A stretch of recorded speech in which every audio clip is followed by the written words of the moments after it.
Okay, welcome. That's worse. Welcome. My name is Robin Oxley. I'm a Tharawal woman from southwest Sydney. I also have family connections to Yorta Yorta along the Murray. I'm a lecturer at Monash University in criminology and also a student as well, doing my masters by research. My name is Mariki, and just want to acknowledge that we're on Wurundjeri country of the Kulin Nations. I work at a place called Jira, or Jira for people who can't roll their R's.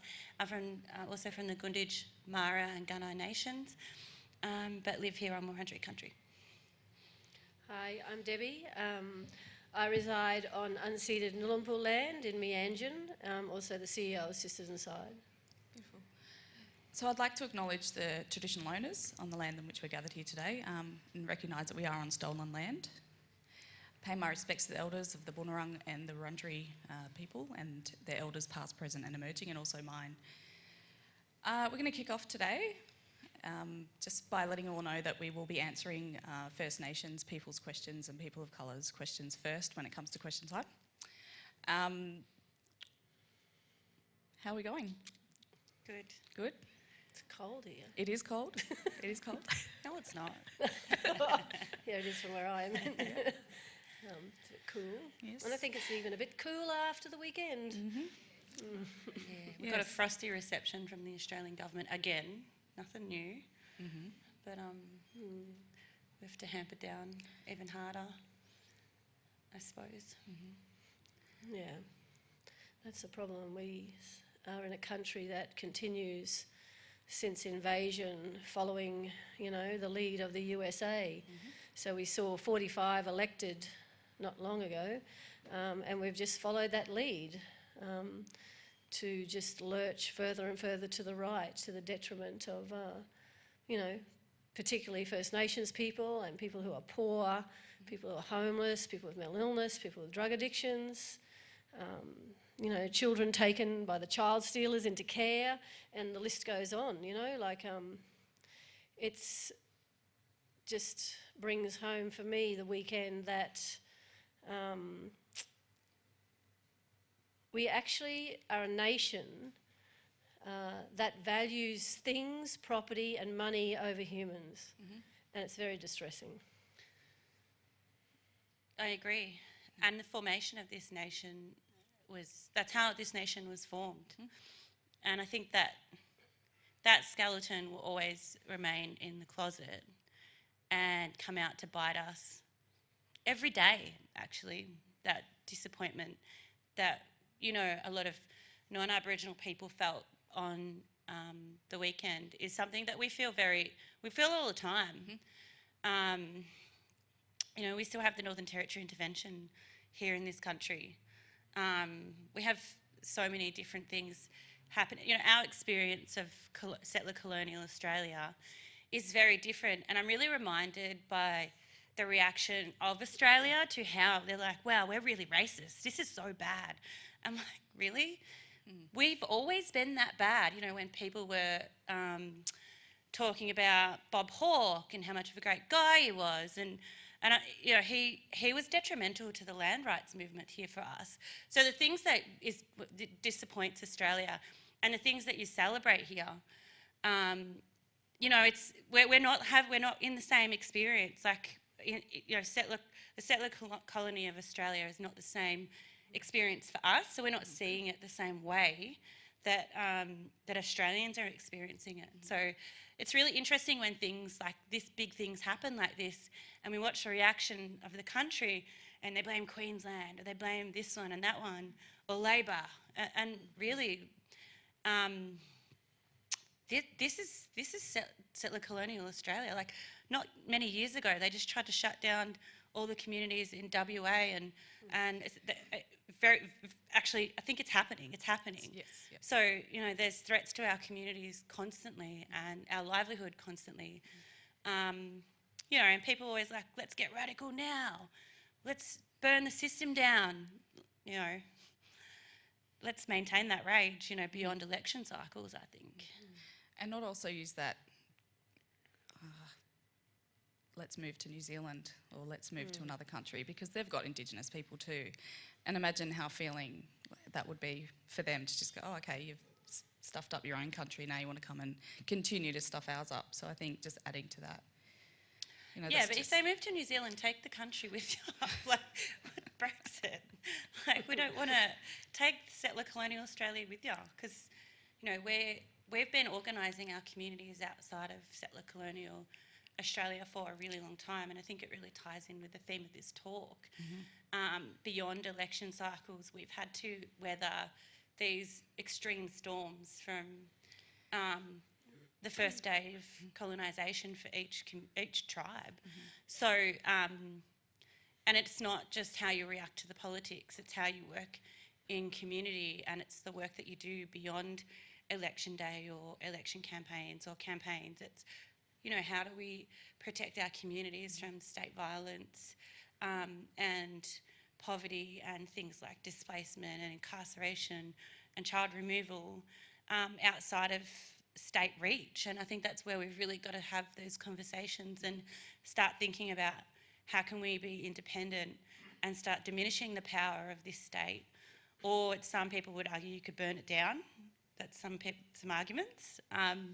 You know, we need to diminish the power of the state within our communities, and we can only do that by doing that for ourselves and stop looking to them for the silver bullet. You know, I felt disappointed because I would love to see Manus and Nauru shut down, and I'd love to see increases in Centrelink, and I'd love to see real action on climate change, and I think they're things that the federal election can affect. But I didn't really feel that disappointed for us, because I never felt like the silver bullet would come from the Australian political system. I really like that, burning it down. I want to unpack that a bit more, okay? Especially when it comes to prisons. You know, the metaphor of it, I guess, when you're in prison and trying to get out, but it's really difficult kind of concept to grasp. But what is it that you mean by burning it down? Because I really want you to explain that a bit further, because I think it's important. Well, we're talking about a phrase that was said by Tarneen Onus-Williams, who's here today, and back in Invasion Day, I think it was 2017, I think. Yep. And funnily enough, you know, Tarneen was emceeing the rally, and Tarneen said that after a speech about the incarceration, the extreme incarceration of Aboriginal people in this country. And so it was very well put and said in context. And, you know, Tarneen's response to that speech was, fuck Australia, burn it down. And a lot of us feel that way. How do you feel powerless in that system? How can you know, seldom do we get help from it. So it makes sense in terms of abolition and Aboriginal self-determination. We want to exist outside of that colonial system. Yet there's more prisons being built. Yes. Yeah. So how do we get through that? How do we push back on that? Well, I think it's a bit more than just focusing on prisons being built, because you know, as an abolitionist, the question always is, and I'm sure it'll come up today, maybe it won't because I'm going to name it, is, well, what do we replace it with? And we actually got to start thinking outside the bars and stop thinking about all the carceral mechanisms that we use from the day of invasion of this country and the continuing colonisation and colonising behaviours that continue to bring in more and more carceral mechanisms to capture people in the prison industrial complex. So when you say burn it down, I'm thinking you burn down the system that's a fundamental failed system and we rebuild it. So instead of thinking about the prison as such, we need to think about what is the community that we want? What does it look like? How do we get there? What do we do? What are the strategies? What are the actions without using carceral mechanisms, without thinking prison or anything carceral? And I think we've got to the point in this country, in the Western world, that that's what we leap to immediately.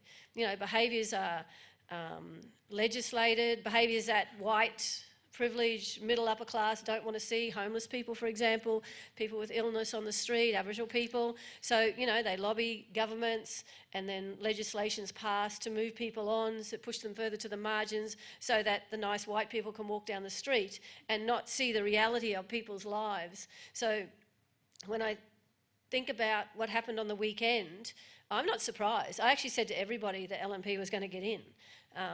I always felt it in my bones because we actually follow 45, we follow the USA, and here we have our 45 now running this country.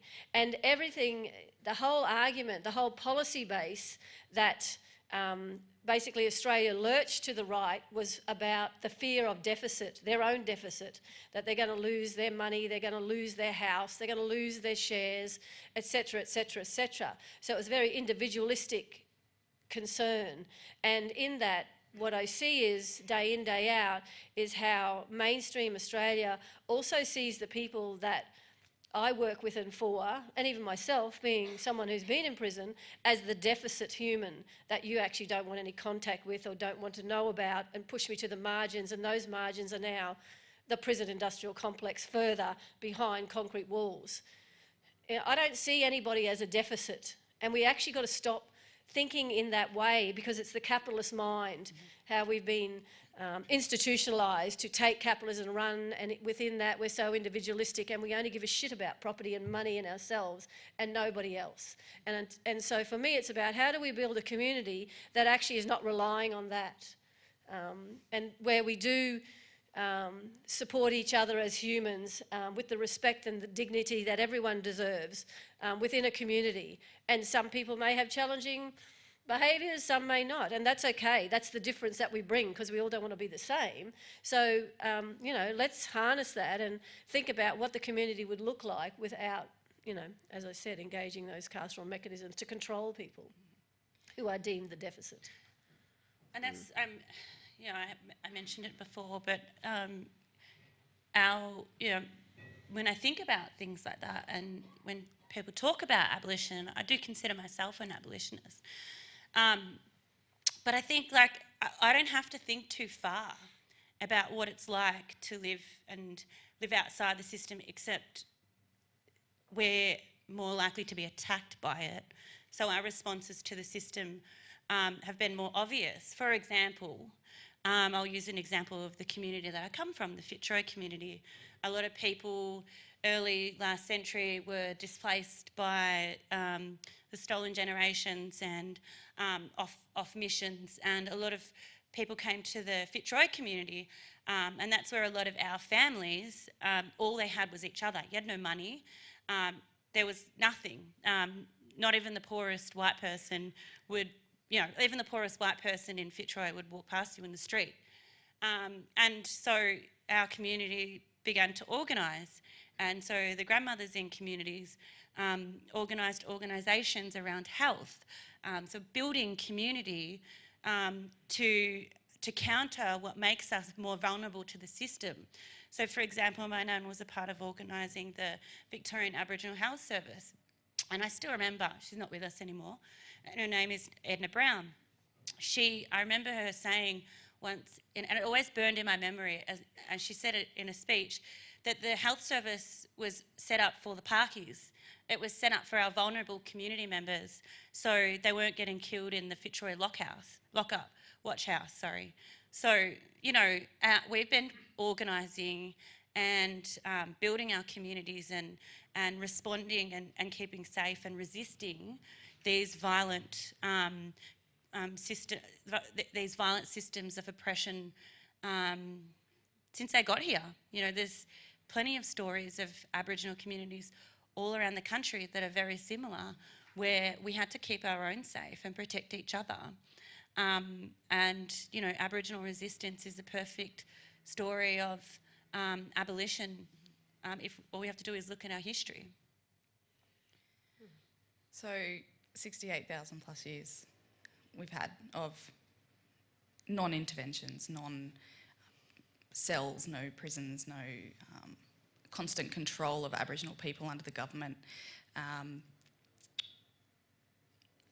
and it's only come to 231 years, and we make up quite a substantial amount of the prison system. Women are rising, children out of care have spoken about. Why aren't we being listened to? We've got so much happening on grassroots levels. Well, it's big business, isn't it? You know, we think about capitalism, and then in that, job creation. So the job creation is on the backs of those that are deemed deficit in our communities. So the prison industry employs a hell of a lot of people in all aspects. So and when I'm talking about the prison industrial complex, I'm talking about police, I'm talking about courts, I'm talking about prisons, I'm talking about corrective services and anything else. And then we have a welfare industry that's on the back of that, where Aboriginal and Torres Strait children are stolen from their mothers, their families, their communities, and pipelined into the so-called child protection system, you know, through foster care, and then they're pipelined into residential care, whereas another part of the welfare industry, you know, into the youth prisons and then into the adult prisons. We have a massive industry, the welfare industry, for example. I remember speaking at the Australian Homelessness conference in Brisbane. It was a few years ago now. I was never invited back because I actually, when I stood up and I saw at the convention centre of Brisbane thousands of people that were employed in the industry of homelessness, and I went, oh my God, no wonder we have a problem with homelessness. Like, how many fucking people are employed in this game? And anyway, I never got asked back again. But I mean, it's the reality, you know, like we allow a government to create jobs on the backs of the most marginalised people in our country. And until we say no more, and, you know, we have enough wealth in this country to share, so no one is languishing in any form of poverty. But why are we so greedy? Why? You can't take it with you when you die. Yeah, that's a question I'd like to, you know, why are we so greedy? So in Victoria, the primary driver to forced removal for Aboriginal children is family violence. It's men's violence against Aboriginal women. So it's not just family violence, it's men's violence against Aboriginal women. And, you know, we have been saying for a long time, Aboriginal people have been saying the same thing for so long, but no one's listening to us. We have no political voice. We've got nothing. We've got no representation. When we do have an Aboriginal person in politics, they have to toe a party line. That's the reality of it. But we're not being listened to. So if our mob and we could make our own decisions on our own behalf, we would have had those systems of oppression abolished a very long time ago. We keep saying we need child protection to stop our children being taken away. This is a second stolen generation. We've been saying stop taking our kids, but we are demonised by a way of racism and settler colonialism as unfit parents. So nobody wants to unpack actually why Aboriginal women are having their children stolen off them, because the assumption is that the big, bad, scary person that's harming them is the Aboriginal man. Anyway, I'm not going too far. You know, I don't want to... I mean, family violence is, you know, a very big part of the conversation as around prison abolition and, you know, why our children are ending up in out-of-home care. But a white supremacist perspective would be that Aboriginal people need to just stop bashing each other, when it's just not that simple. Aboriginal people, when we reach out for assistance in this country, we're not getting the same responses as Susie from Northern Sydney beaches when she wants to flee from family violence. There's a completely different response. It's not real, you're making it up. We don't have enough room for you and your kids. There is just no system responses, and we have to, unless we have someone there constantly advocating, we're constantly always left, our voices will not be heard. And it's really quite disappointing. I mean, I don't even believe in what is progress? Because if you don't show up for one day, it will collapse. Like, we have to show up every single day and work, you know, blood, sweat and tears. There's no such thing as a 9 to 5 when you're working in community. You have to show up every single day in order for your voices to be heard. because you can't rely on the Australian political system to do it for you. You have to be there all the time reminding them. And we need our own independence. We need independence politically, and I don't know how. There are many conversations on how that's done. If we were the sovereigns of this country, I don't think there'd be prisons, because we're the ones hurt most by the prison industrial complex. It would be built from our communities. It will be built by our early intervention and prevention practices. So I think the framework is there. It's Aboriginal sovereignty. I completely agree. A few things there just kind of really popped for me. We need to make decisions over our own affairs. We do make up a substantial amount of the prison system, and it is due to homelessness, as Debbie was saying, cognitive illness, mental health. All of these things can be rectified outside of prison. You do not need to sit in a cell alone trying to deal with this. It just defeats the whole purpose. But we're not deficits. Those people are not deficits, and that's the hardest thing for mainstream Australia to actually come to realise. But I mean, just to even look further, and what programs are there in prison? Who is helping them? Like, what is it? What is it about a prison that Australian society is over-reliant on, and just continues to oppress these people and continues to just lock them up like the dogs that they aren't, just to let you know.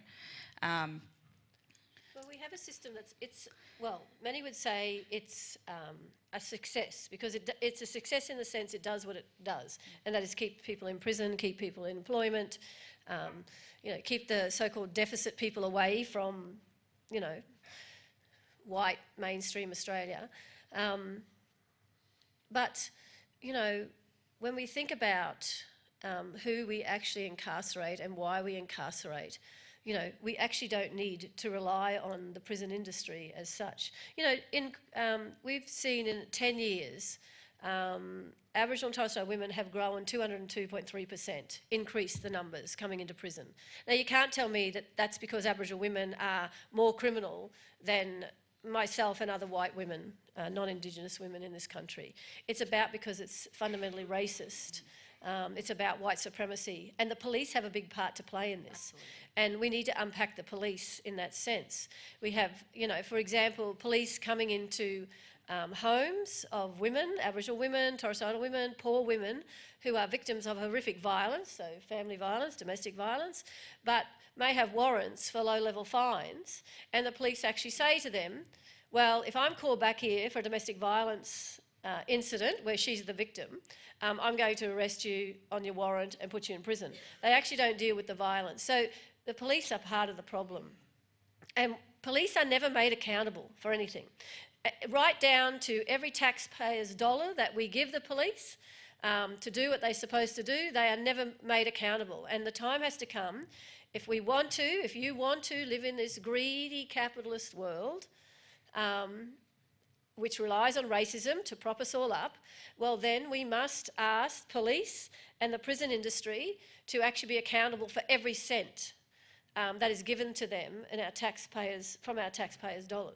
But we don't ask that. We actually just keep pouring millions and millions and millions and now billions down the throat of the prison industrial complex, where we know that, for example, 74% of Aboriginal and Torres Strait women at home who are in prison have been in prison before. So the prison system in Queensland, and it's very similar across this country, is a fundamental failure for Aboriginal and Torres Strait women. But no one cares about that.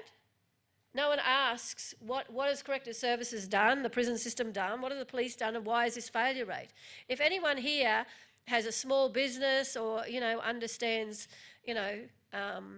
success in the context of a business, you would know that if your business was failing at 74%, you would either have to close it down because you're going to go bankrupt, or you actually do something different. But no, we actually don't question the system at all. We actually just keep giving it more and more and more and more money. So if we want prisons, well, then we've got to start knocking on the doors from the beginning, police, all the way through to the system, and ask what are they doing with our money, and and open the doors, and who's actually in our prison. Because they're the people that, you know, I know when I leave here and walk where I need to go, I will probably walk past at least 20 homeless people in the streets, you know, in these main streets. And, you know, what are we doing about that? Because they're the ones that are going to be ending up in the prison system sooner or later, and probably already have. So we've got to start thinking differently, like I say, think outside the bars. Like, instead of just keeping the status quo because you feel safe. Because actually, really, you don't feel safe. I know that, because you all say you don't feel safe. That's why you want more prisons and more cops. So, you know, but that's what capitalism's done. Like, how many people in this room have bars on their windows? Lock their doors at night? Nobody. Shit. Are you serious? Where did this all come from? Hey? There was 2. Oh, I didn't see it. 2 people. Okay, have bars on their doors. Oh, interesting. We have to be, you know, everyone's. I think the Labor government here right now is very. They have a big law and order agenda, and there are 50% of the women on remand in the 50% of the women in Danefields Thrust are on remand. They've not been committed of a so-called crime. They've not committed a so-called crime or been convicted because of the changes to the bail laws. We're just locking up people for alleged crimes. You know, I don't believe anybody should be locked up for a crime. I don't believe in prisons, and I don't believe in policing. So when I say that, I mean it's so-called crime. So even by your own standard, as a civil society, you're locking up people who haven't even committed a so-called crime. That's because of fear-mongering and terrorism, and the Labor government, so-called Progressive Dan, his law and order agenda against African gangs and terrorism in Burke Street. But guess who footed that bill? Aboriginal people. We are the ones, and African community members are over-policed. But, you know, who stands, you know, who are the most over-policed communities in this country? I tried to deliver a program in Morwell, and that's where I went to school and grew up. And most of the people I went to primary school there are in prison or dead. That's the reality of growing up in some of the places here. And that's an Aboriginal experience here in Victoria for a Gunai person. I tried to deliver a program there because that's for young Koori girls. And I had a police officer intend to be in on the room because she wanted to stop me from having one-on-one contact with these Aboriginal girls, because guess what? Victoria Police run the girls group there. They're funded to do a girls group. But guess whose doors they knock on when there's issues going on around the town? They know exactly who to pin it on. Guess where the highest incarceration rate of young girls comes from? Morwell, the Valley, Gippsland, where I'm from. And this police officer, she said, and her feedback was to our organisation, that I traumatised the girls, and that her advice was that I'd not come back and deliver that program again. And that's how far-reaching Victoria Police in our lives. Before we've even committed a crime, before we're even guilty of anything, being born an Aboriginal person, you're already a criminal. And so they've got police over-policing us, you know, on steroids in Morwell. And I just try and, like, how do you figure out that no other demographic in this country is over-policed to that? Maybe Aboriginal boys, but Aboriginal children are so over-policed. We have the Murray River Marathon. They do it with Victoria Police. They have so much access and reach within our community, and I'm really concerned. None of the incarceration rates have dropped since these amazing police officers have walked into our communities. In fact, we still have deaths in custody here, and we haven't even touched on that. We should be talking a little bit about, I think it's important to touch on public drunkenness and the role that plays within our communities. I think,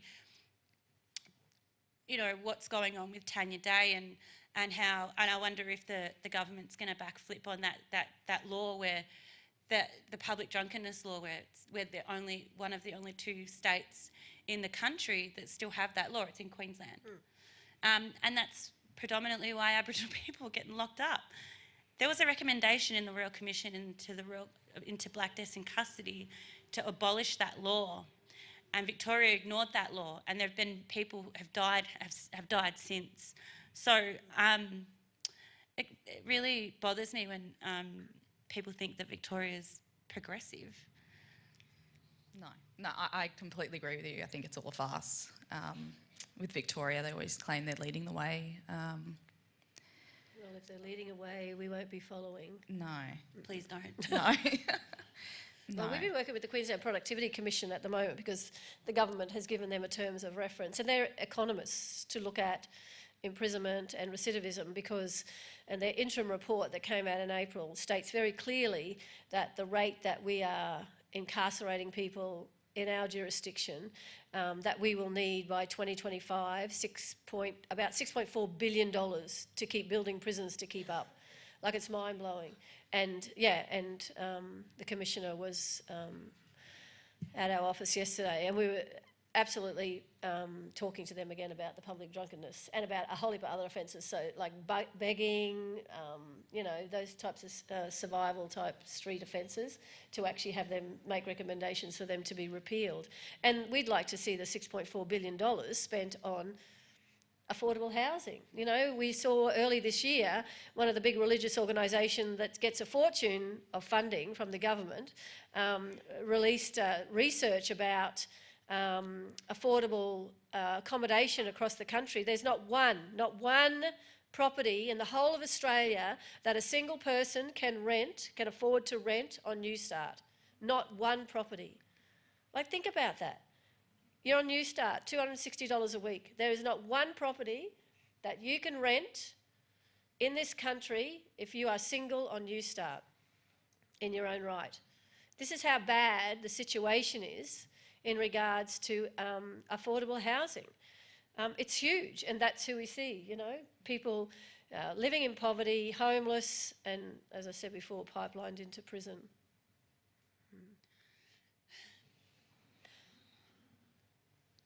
So I want to kind of talk a bit about youth. There's 2 youth justices in Victoria, and they're growing. Do you mean centres? Centres, sorry. Yep. Prisons. Centres. Well, yeah. Prisons, yeah. Prisons, exactly. They have no end date when they enter. So they hit parole every 6 months. So they have no idea when they're getting out. So we have a situation at home, which everyone probably would have seen on Four Corners like a week or so ago, where there's been, 70, 80 children being kept in the Roma Street, like the Brisbane watch house. In the Four Corners report was quite damning, and rightly so, about the treatment of children in the watch house. And so we've been working with the girls in the watch house for over a year now. So we're in the watch house every day, and we've actually reduced the numbers, so there's no girls left in the watch house unless there's a fresh arrest and they come in, and then we see them the next morning and then work with them to get them bail and get them out in the community and support them. So our program has worked really well, our Yanga program, in relation to that. But what was not said and what was silent the whole time around, all the advocacy and the agitation around children in watch houses, which needs to happen, is the police's role. It's the police who arrest the children. It's the police who are in the courts, who are the prosecutors, who are actually opposing bail. But they came out looking like shining stars because, poor fellas, the poor police are in the watch house babysitting children. Well, stop arresting them. There was a child in there the other day, a 13-year-old child, for stealing a bicycle, for God's sake. Why are you in custody and not granted bail for days to sit in a watch house? And the girls over the last 12 months, because we've been working with them very intensely, it's like over 100 girls, and keeping them out and then they're not being recriminalised and going back into the prison, industrial complex system. They talk very clearly about what actually happens, because all we see in the newspaper is they're being charged with very serious offences like robbery, right? Robbery with violence, in company. So it's where, for example, the girls are together. We had one young Aboriginal girl, she was riding her own push bike in a street like at Southbank, so it's a busy restaurant area, and she actually fell off her bike. She had an accident and fell off her bike. Her sister and cousins were, you know, probably halfway down the room away, but when this little young one fell off her bike, this woman came flying out of the restaurant and was screaming at her, called her every disgusting, racist, misogynist, sexist name you could possibly imagine, and screaming at her to get off the footpath, get away from this restaurant.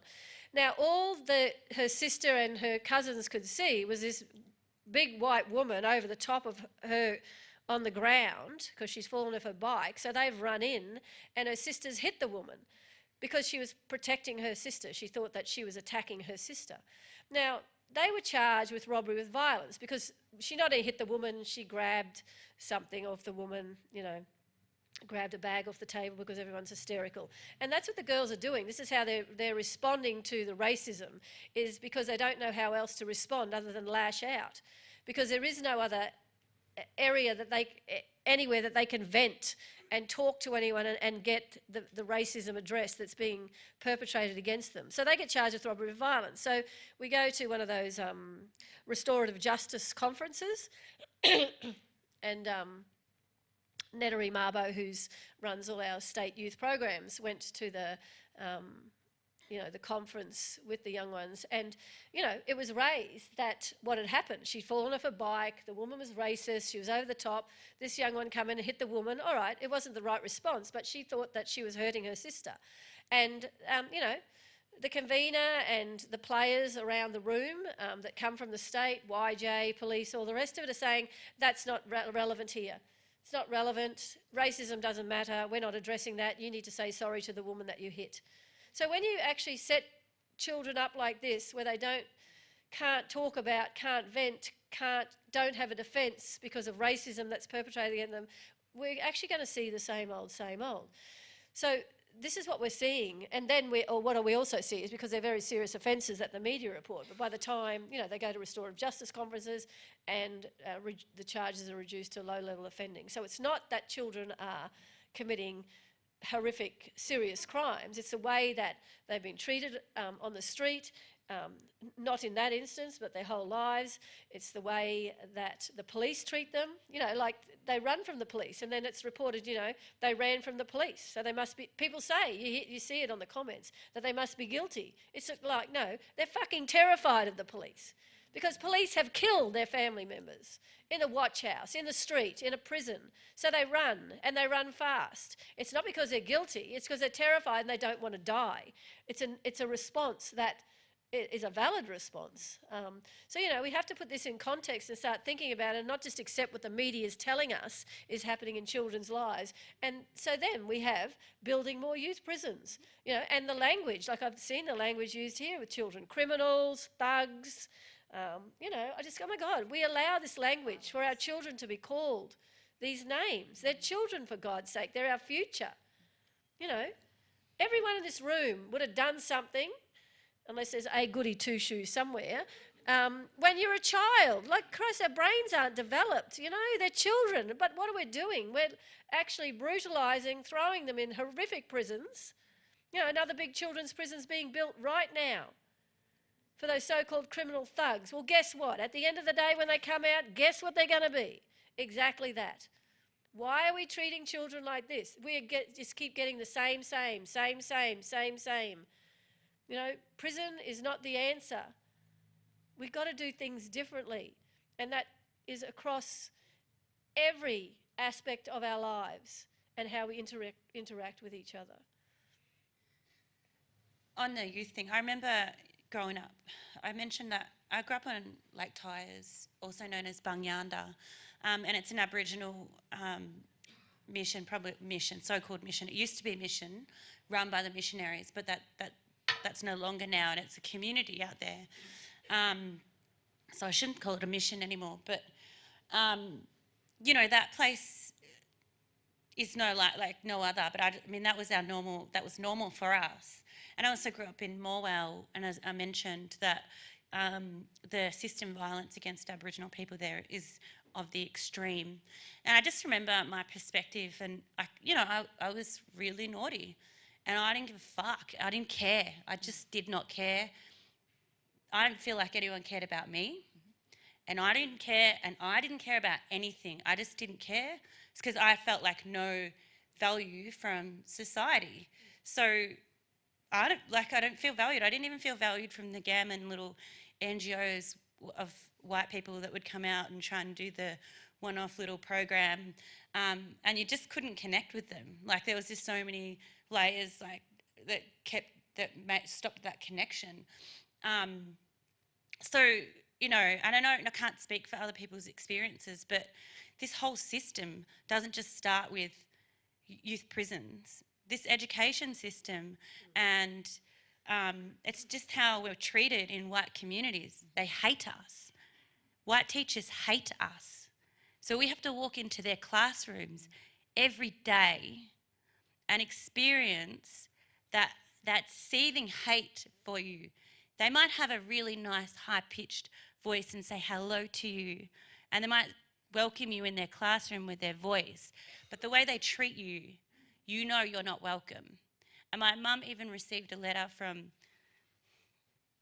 the high school that I went to, apologising for the racism that we experienced. Can't believe we're crying. And it's so, why people think they're so nice. It's in your body language. It's in how you think you're so good. It's how you don't know.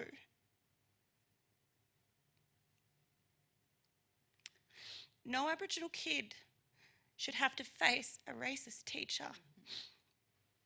We have a right to fair education,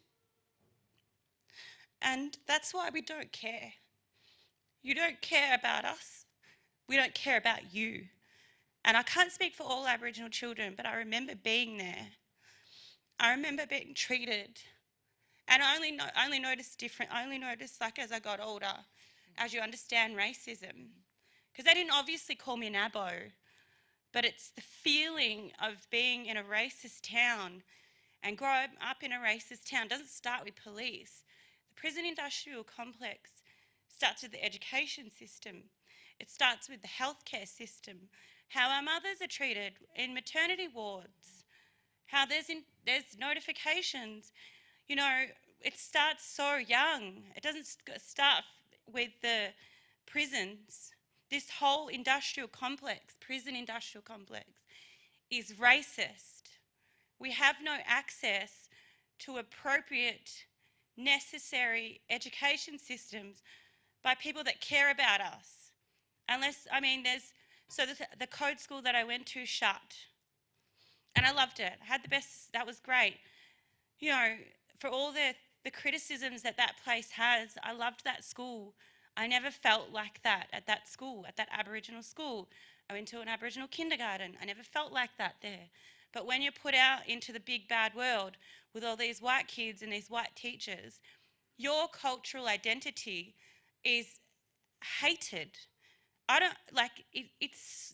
They hate you. And you know that, and you can feel it. You can put a smile on and you can say, but you know that you're one of those mission kids from the mission, and you know how they think about you. You can feel it, but you didn't understand it, but you can sense that this society doesn't care about you, and you know in your heart, you just know. And so I just didn't care about school.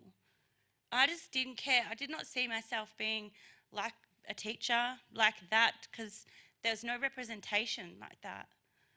There's nothing. I couldn't see myself being anything like that. I could only just see myself being on that mission, and when we do our work in community, that's the places that we do it from. Like, I'm not an expert. I haven't got a degree in any social work or, I work in my community because I believe in self-determination, and that's why I do the work that we do, because I believe that we are the only people that can address our own issues within our community. I believe in self-determination. That's why that's how that whole system starts. It doesn't just start with cops over policing. It starts with kids not wanting to go to school. Why don't they want to go to school? Because school hates us. Make school better, then the cops won't have to chase us, and we'll have stimulation. Stimulate our kids. Their brains are just growing at such an amazing rate, and they're trying to take in as much information, but there's no stimulation. You're just chased around by cops in the country. And so that's the experience of young people. And I'll also acknowledge for, the LGBTQI plus community, being a youth has a whole different layer.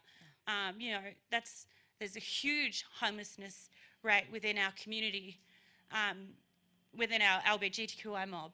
Yeah. And I think that a lot of our mob end up in prison or homeless and incarcerated. There's high rates of homelessness for our LGBTQI mob as well. So I think we will open it up for questions now. Thank you, Mariki and Debbie. I really want this to be two-way learning. Like, there's so much knowledge on this stage, and we need to celebrate that too. So thank you so much. Thank you. So if you have any questions, pop your hand up. We'll answer First Nations first, people of colour.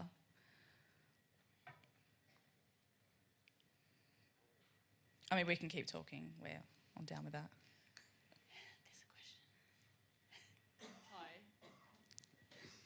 question. Hi, my name is Lee.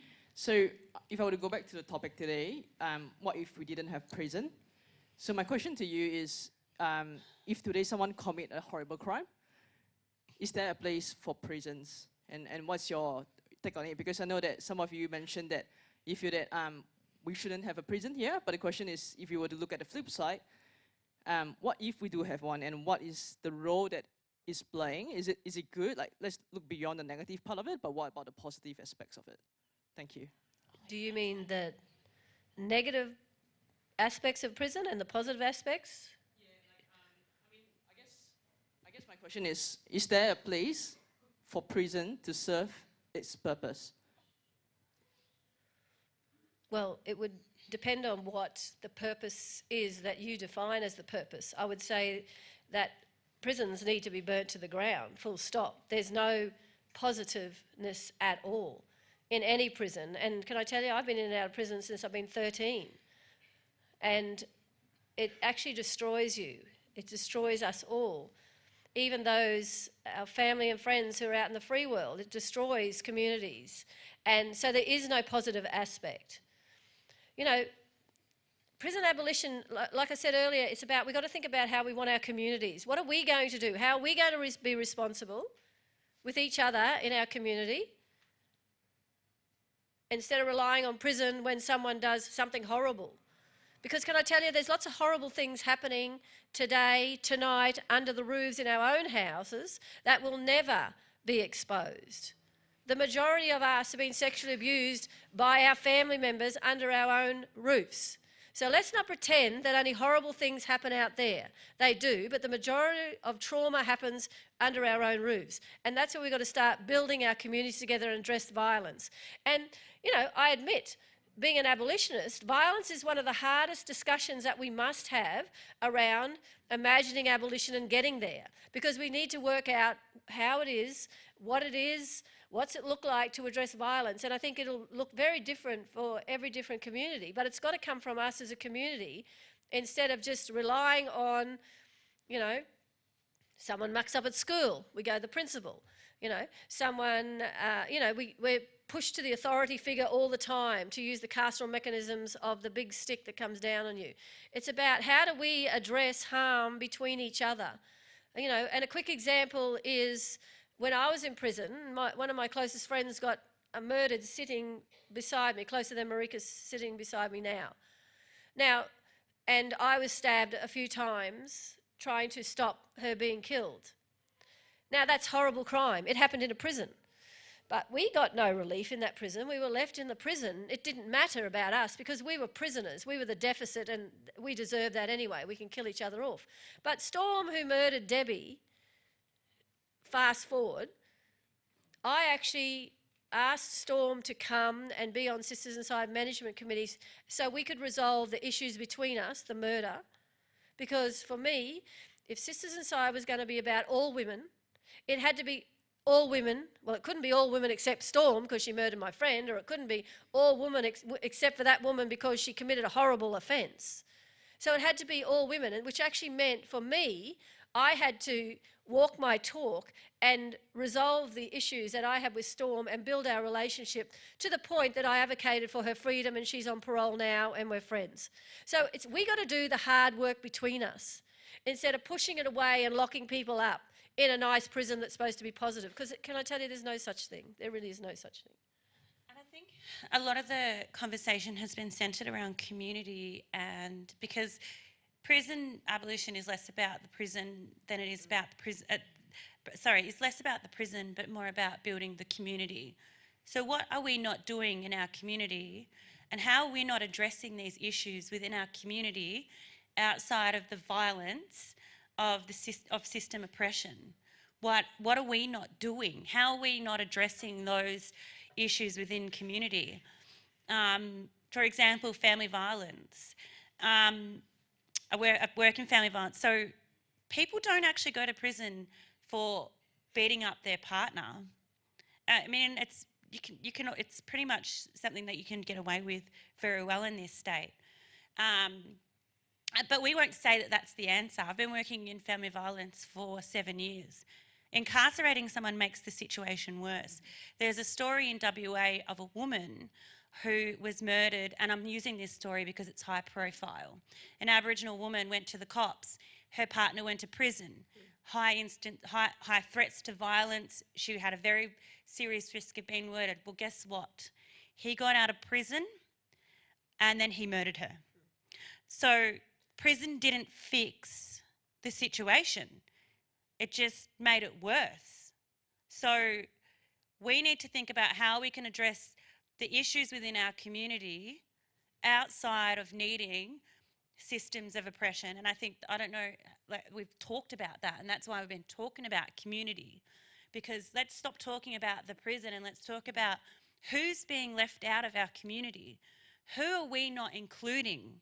Who are we casting away for the slightest? Who's not getting access to necessary health service, or who's not getting early intervention and prevention work for whatever they're going through?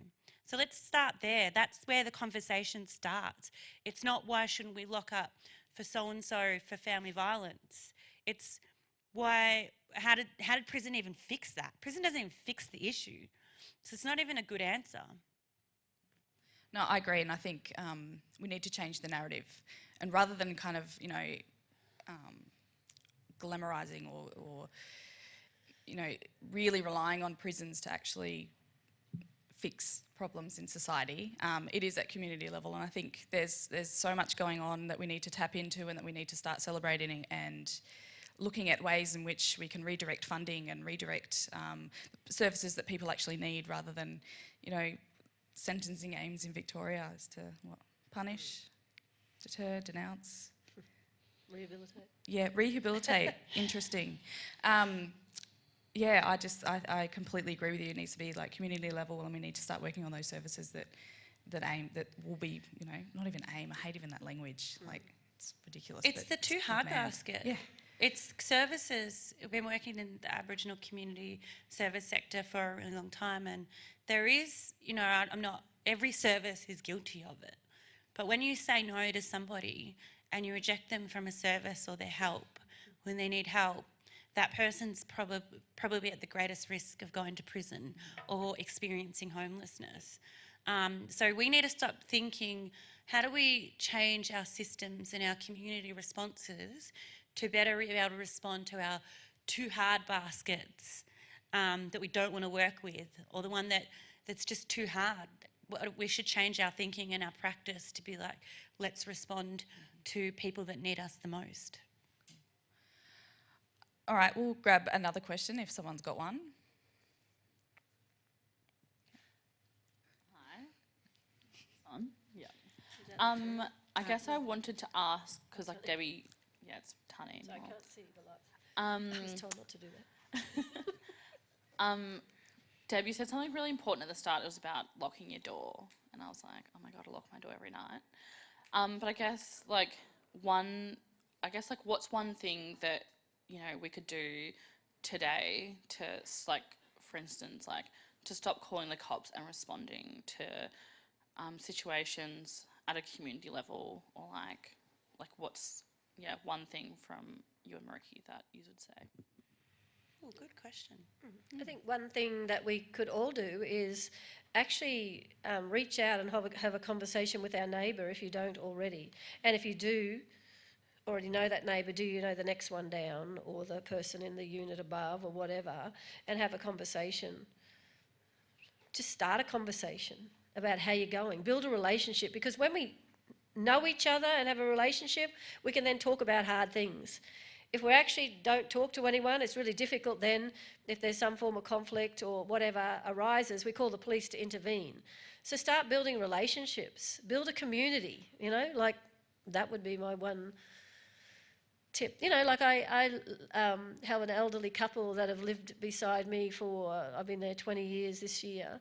I never lock my doors. My back door's always open. The only time I shut the back door if it's raining and it's coming in on the floors and I've got to mop them. But everybody knows that my doors are never locked. But the elderly couple next door, for example, even though we know each other and don't have, they're not over in my house and I'm not over in their house all the time, but we know each other, we've lived beside each other for a long time. Last year, I pulled up at home late at night after work and she yelled out to me next door if I could come quickly, and I did, and her husband had had a heart attack, and so I assisted him before the ambulance could get there and to take over. Do you know what I mean? So she called out to me. She didn't call the police, you know what I mean? To respond, because I was there and she saw me. So that's what it is about, having relationships with those that live around us and are in our community, to be there, to support at any time, and they can ask for that support without any shame in it. That's a really good answer, and I think that's the first step to building communities outside of prison abolition, is to talk to people around you and get to know your neighbours. And another thing is to educate yourself on whiteness and settler colonialism, and how these systems of oppression can't actually really, how they present as a form of violence for marginalised communities, and how, so that, I agree, get to know your neighbour and get to know people a bit better, but stop calling the cops and figure out why the cops are most likely to be called in your area, and then organise something in your community to have a response around that. For family violence, for example, if your neighbour is experiencing family violence, what makes your neighbour who's experiencing family violence more vulnerable to death and serious injury is isolation. And that's so basic. Get to know them. Talk to them, talk to people around you, because isolation of community members, any community member, will exacerbate any issue that they're going through, whether it be mental health, whether it be family violence, their health illnesses. So breaking down isolation wherever you are, So I've got two daughters, 9 and 5, and whenever we go into the city and they see a homeless person, they always give them money. And it's not even about the money, it's about the connection. They're not going to be scared of homeless people when they grow up. They're not going to walk past them and look at them in disgust. They're not going to think that they're just any less or more, or that everything will be equal when they grow up. And I think with the education, definitely children are definitely the start. And I think we can start to break down those barriers and, start humanising us, because we're all human in that sense. I think that's it. That's our hour of need. Thank you all for coming. Thank you, Debbie. Thank you, Mariki. I think this has been an amazing chat and I've really enjoyed it. Thank you.